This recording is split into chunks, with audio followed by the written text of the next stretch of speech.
for giving a compliant ear to words sown in her mind, as ready and fertile ground for heated imaginings of Weera's couplings with the man. Tuanku has set in train a sequence of violence and the taking of life. She has been made ill by suspicion, shame, and fear, demons that she drew into her mind from the first word breathed into her ear about Weera. Sirat and the man she condemned fed them further. They are now a plague she means to scotch by striking down that wretched man, and this she carries out by a pusillanimous use of law. When the man dies, what fearful consequence will ensue, are not stopped to think. Here comes Nadim.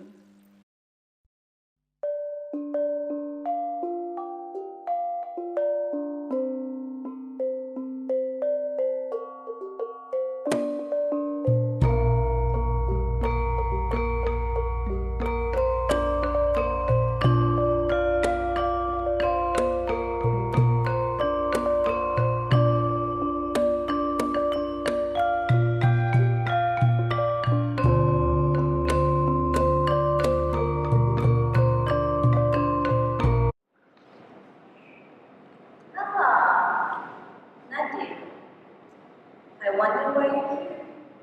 Surely not to beg and whine to me to let that man go. When you're a queen, you'll understand that no man is more important than the law. Be the queen you'll be.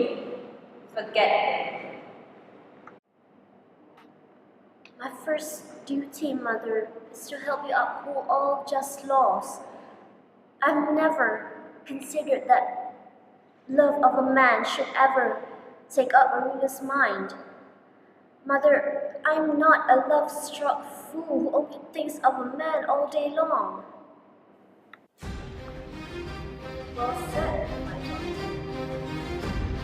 You understand that our wants are past by your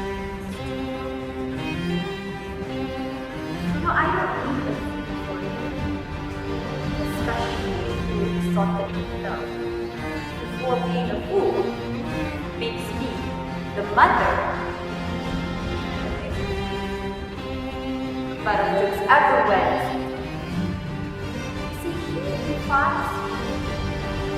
He defies me. It's nothing but I'm sure.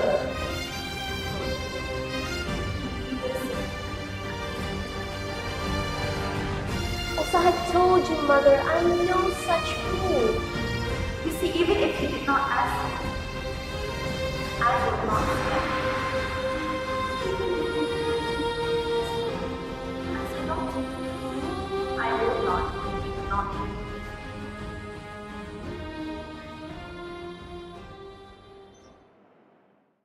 Tuanku is right to be firm. The people must first see her keep a firm hand on her own household, for then they know she'll be able to keep a firm hand on the state. We are chosen to govern, and therefore we must be obeyed. We have the absolute right to pass laws, and we decide the purposes which they are to serve. You see, the people must abide by our laws to the very last letter. Criminals who tell the people that our laws are cruel, that they are unjust, must be chased up and killed. They teach the people disobedience, which will lead to disorder and the beginning of anarchy. Such evil I will not have. You see, without the law, even our fighters will turn their cuirasses on one another. But in the face of the enemy, scattered confusion, we will then be queens of the land, empty of people who leave us for subjects, monitor lizards, snakes and ghosts. Rule must therefore be an iron rule, and that means laws must be upheld, and lawmakers hedge with unquestioned authority. I cannot be moved. I I cannot be seduced by a man. If I give way, better it be to a woman. What Tuanku has said has been said with dignity and to the point. She has made clear to us and surely to you, Nadim, what issues are at stake. It is not my place, Mother, to question your reasoning. As always, you're always right. However, Mother, you bear a hatred for Anike beyond reason. In your words, it shows. The people see it in the punishment. Many talk and whispers and mutters behind your back, you know.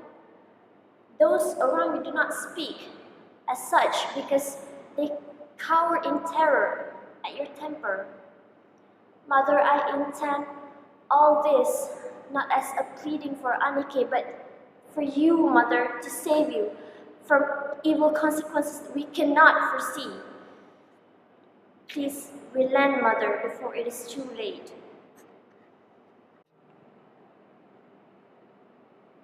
It is not my place, Mother, to question your reasoning. As always, you are right. However, Mother, you bear hatred for Anike beyond reason. In your words, it shows. The people see it in his punishment. Many have talked and whispers and mutters behind your back that what Anike has done is not a crime, Mother. I intend all this not as a pleading for Anike, but for you, Mother, to save you from evil consequences we cannot foresee. Those around you do not speak of such as they are afraid of you, of your temper. Relent, Mother, before it is too late. There is much reason too in what Nadim says to me. Surely she speaks as a filial loving daughter.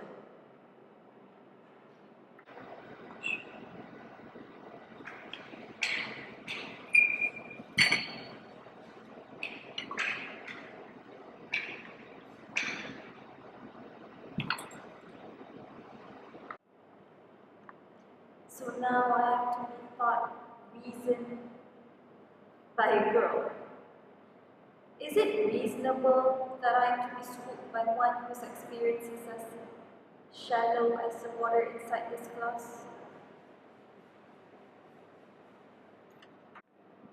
I only talk of things that elude the grasp of reason. We just know that to punish a man who should be honored for what he has done, though he has broke your law, is wrong, Mother. Is it wrong to punish those who break the law? Not at all, Mother. I have no regard at all for criminals. That man is not a criminal. For the people's eyes, he is not. They do not see that he has broken any just laws. Mother, every man and woman in our city will say Anike is not a criminal if they to speak out in the open, Mother. So now the people will tell me how to break the laws. But why don't they just tell me how to rule? Who is the girl now? A great wise queen of long experience talking like this? Know that mine is the sole authority, the sole voice that speaks for this city. Only I have the divine right to issue edicts, and the edicts I proclaim will be law.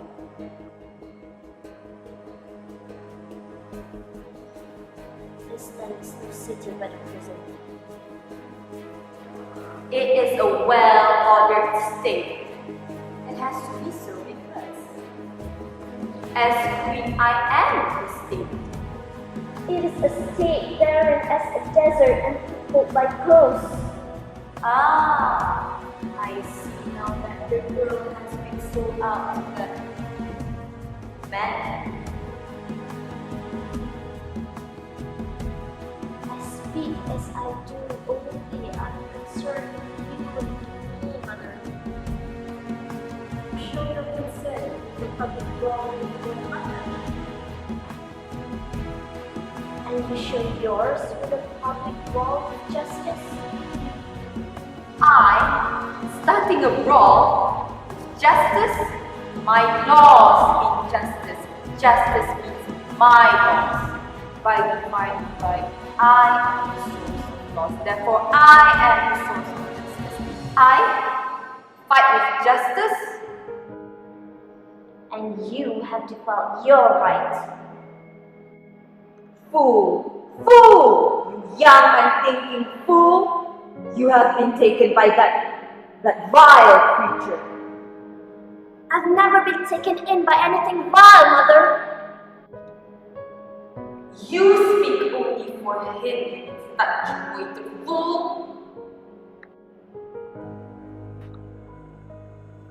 I speak for you, for me, for the good of our royal house, Mother. And I will see to it that you will never marry him. He is to die then. His death will be followed by another. Another? Is that supposed to be a friend? There's no threat. I cannot threat nothing to me. No one, no God. How dare you speak to me that way, you besotted fool? I do not know you, Mother. I would have thought you sick of bursting to twist my words back at me. You love-struck fool. Now you dare words with me?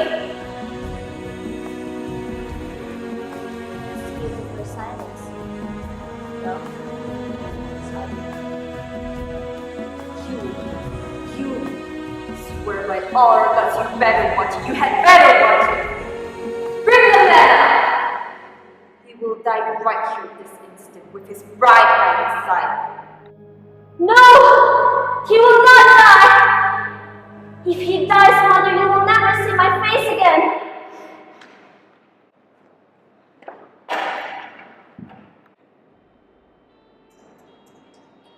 We fear for there is no real woman.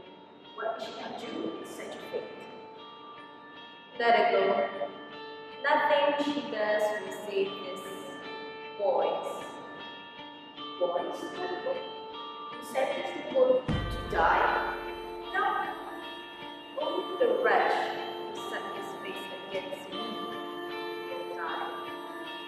The little Curious? I've got something else in mind. I'll have you take him and throw it to a cave that is rich in customs. As for our customs are quite good, in that destination, meet his brother, ride his brother. No purpose of business of flesh, but it rhymes against